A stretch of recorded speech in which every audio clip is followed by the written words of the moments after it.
हम आप लोगों के बीच में आज रानी लक्ष्मीबाई के बलिदान दिवस पर उनकी स्मृति में एक कवि सम्मेलन लेकर के आप लोगों के बीच में आ गए। मेरे अंदर से भी वीर रस का कवि उबाल ले रहा है,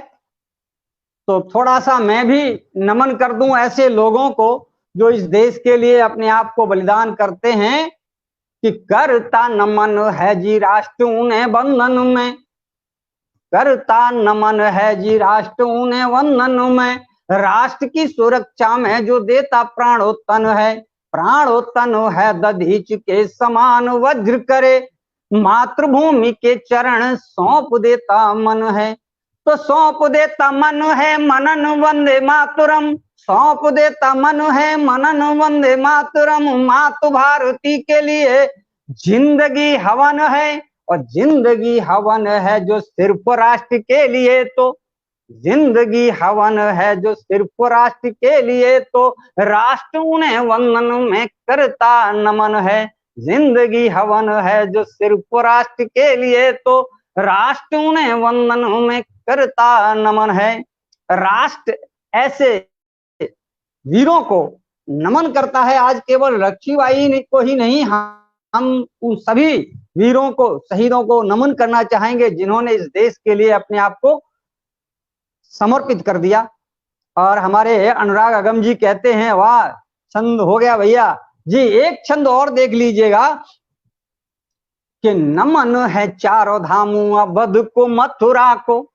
नमन है चारों धामों अवध को मथुरा को, शिव की परम धाम काशी को नमन है, नमन है चारों धाम अवध को मथुरा को, शिव की परम धाम काशी को नमन है, और नमन है राजस्थानी पुण्य भूमि भारत की, पन्नाधाय जैसी त्यागी दासी को नमन है, तो नमन है अशफाक विस्मिल भगत की, देश की आजादी है तो फांसी को नमन है, नमन है अशफाक विस्मिल भगत की, देश की आजादी है तो फांसी को नमन है, और नमन है आजाद के भमतुल बुखारे को, नमन है आजाद के भमतुल बुखारे को, लक्ष्मीबाई की कृपाण झांसी को नमन है, नमन है आजाद के भमतुल बुखारे को, लक्ष्मीबाई की कृपाण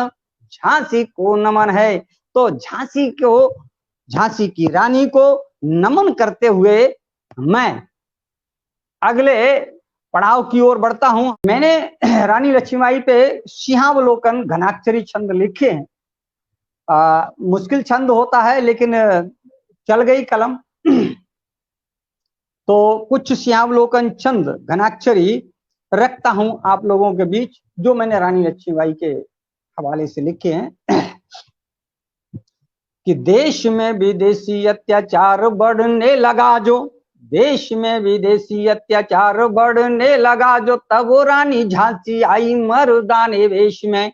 और वेश में अशेष बल देख अंग्रेजी दल, कर उठे नित छल दल था जो शेष में, तो शेष में थे श्रेष्ठतम उनको मिला के साथ, शेष में थे श्रेष्ठतम उनको मिला के साथ, हाथ से मिला के हाथों बड़े अनिमेश में, अनिमेश में बढ़े जो नाना और तात्या संग, रानी ने बिगुल फूंका आजादी का देश में, अनिमेश में बढ़े जो नाना और तात्या संग, रानी ने बिगुल फूंका आजादी का देश में। तो रानी ने जो आजादी का बिगुल फूंका था वो किस तरीके से क्रियान्वित हुआ, छंद देखिए कि झांसी वाली रानी थी वो घोड़े पे सवार होके, हाथ में कमान थाम बनी मर्दानी थी, वो मर्दानी थी कृपाण मर्दाना, भोज बाल बाल से अपार पार वीर बलिदानी, तो बलिदानी थी दीवानी वीरता की वो निशानी, बलिदानी थी दीवानी वीरता की वो निशानी, अंग्रेजी सेना हुई देख पानी पानी थी, और पानी थी पुरानी वाली अस्मिता थी खतरे में, इसीलिए युद्ध बीच झांसी वाली रानी थी, पानी थी पुरानी वाली अस्मिता थी खतरे में, इसीलिए युद्ध बीच झांसी वाली रानी थी। और झांसी वाली रानी युद्ध के बीच में पहली बार नहीं आई थी, वो बचपन से ही इस तरह के वक्त की तैयारी कर रही थी। तब बात करता हूं कि रानी तलवार से तो खेलती सदा से आई, रानी तलवार से तो खेलती सदा से आई, अरी को चटाती धूल सिर को एक वार से बचा न कोई हाथ के प्रहार वाले, वार वार आया उसे काट दिया धार। तो धार से उधार जब माटी का चुकाने लग, धार से उधार जब माटी का चुकाने लग, धरती को लाल किया अरी के सहार से, अरी के सहार से वो पुण्य ले पवित्र हुई, पुण्यता पवित्र पाई। रानी तलवार से हरि के सहार से वो पुण्य ले पवित्र हुई, पुण्यता पवित्र पाई रानी तलवार से। और रानी की तलवार किस तरह से चलती थी युद्ध क्षेत्र में, क्योंकि जब जब हम बात रानी लक्ष्मीबाई की करते हैं तब तब तलवार की बात होती है, और जब जब तलवार की बात होती है तब तब रानी लक्ष्मीबाई की बात होती है। तो एक छंद रानी लक्ष्मीबाई की तलवार के हवाले से देखिए कि चमकी थी तलवार युद्ध बीच झांसी वाली, दुत दिन मान सम दम दम दम की,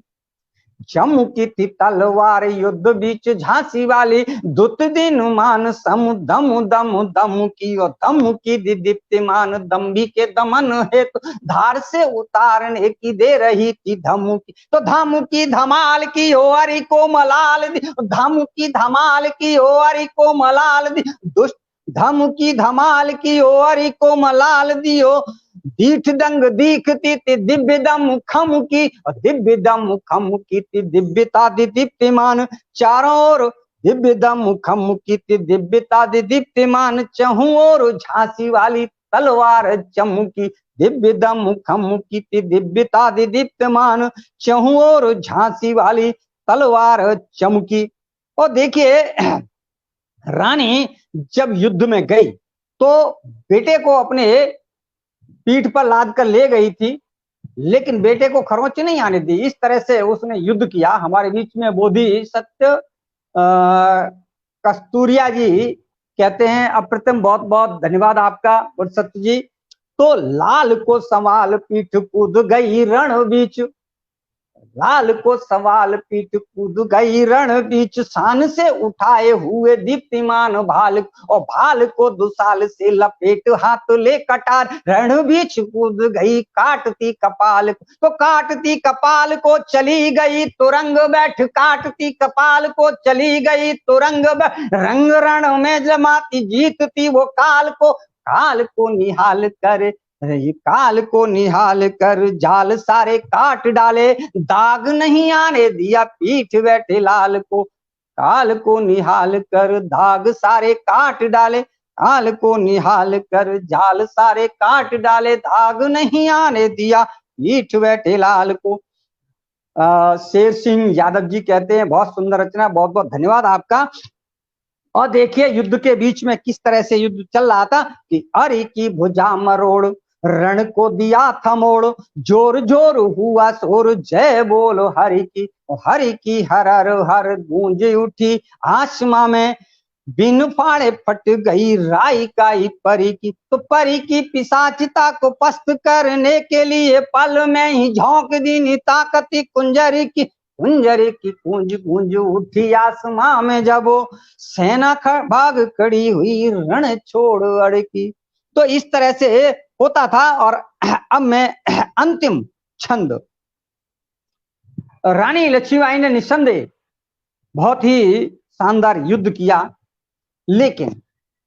अंततः वीर गति को प्राप्त हुई। तो मैं उस पर, उसकी वीर गति परिस्थिति क्या थी, शोक का कैसा वातावरण था,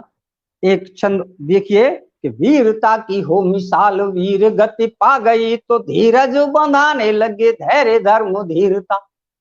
वीरता की हो मिसाल वीर गति पा गई, तो धीरज बंधाने लगे धैर्य धर्म धीरता, और धीरता अधीर हुई पावनी सी पीर हुई, वेदनाएं भेद उठी हर आंख नीरता, नीर था न रुक रहा आंसू बन झर उठा, नीर था न रुक रहा आंसू बन झर उठा, तीर तलवार संग रो उठा तुरीण था,